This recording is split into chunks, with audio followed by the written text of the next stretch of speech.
So the good news for Michigan this week is that Governor Whitmer signed her 2026 budget into law, and it's an $81 billion budget with a $14.1 billion general fund. And so what that means is that it takes about $14 billion for our daily operations in Michigan, like just to run the government. And then the rest of the $67 billion goes to things like the school aid fund, so we can fund our education system, and transportation, think roads and bridges, federal funds for things like Medicaid and infrastructure grants, and then capital outlay for construction projects and also like other major one-time investments. So that's how much money we have to work within our state.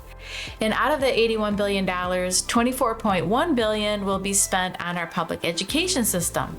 Our per pupil student amount went from $9,600 to $10,050. So that's a great increase. And just to make sure everybody's aware, that per pupil amount can only be used for teachers' salaries, textbooks, and things like that. It can't be used for anything regarding renovations or updating the school buildings. That's a completely separate fund.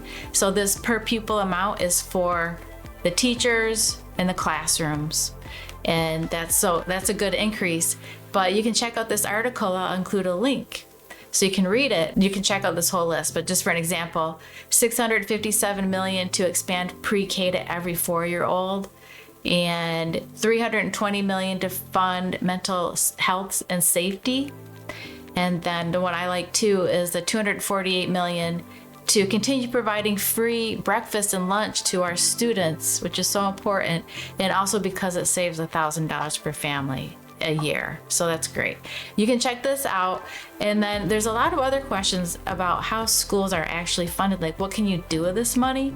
I mentioned a minute ago about where the per pupil amount can be used.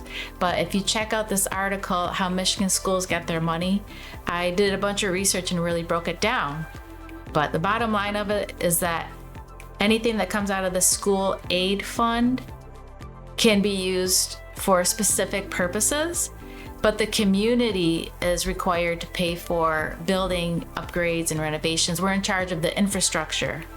So that's how it's broken down between like what the state will pay for and what the community is responsible for.